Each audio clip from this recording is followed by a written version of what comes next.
COVID-19 case, hospitals continue experiencing low flow of patients, a decline that has been fueled by the fear that visiting health centers is likely to expose them to coronavirus. This has seen the rise of telemedicine, which allows you to get treatment without having to visit hospitals. The fear of catching coronavirus in public places is real, and Kenyans are keeping off from hospitals.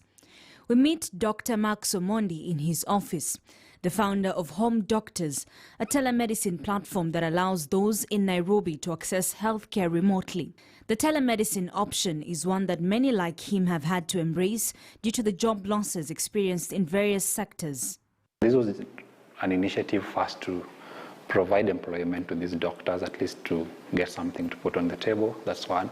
Secondly, also to minimize movement. Telemedicine works in different steps. It can be a simple text for those that are not tech savvy, a simple log on to a website, or downloading the Home Doctor app that allows you access one of the 23 doctors available. Once you download the app, you'll register. It will ask you some basic questions like your name, age, and things like that.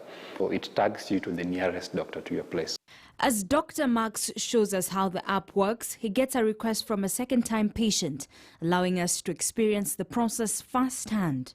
One of the things that you will be required to do is to key in your symptoms. So once they come, they do a basic history of your illness. And now after that, they do a physical examination.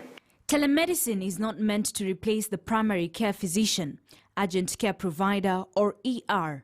It is simply a fast line of defense for the diagnosis and treatment of the most common conditions. We are doing blood sugar. We can do hemogram, HB levels. We can check blood pressure. We can also do urine analysis.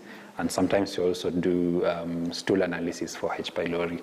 With the consent of the client, we are able to accompany Dr. Marks to her house. His kit, phone, a mask and a face shield are his tools of trade for this particular trip. We're able to briefly interact with the patient who shares her experience. You don't know how safe the hospital is during this time. You can't trust things. But I trust my home. It is safe for the baby. The doctor will come alone. If it is social distance, we are not crowded. Having taken the telemedicine journey with them, we leave Dr. Marks and Elizabeth to continue with their appointment. Ashley Mazuri, KTN News.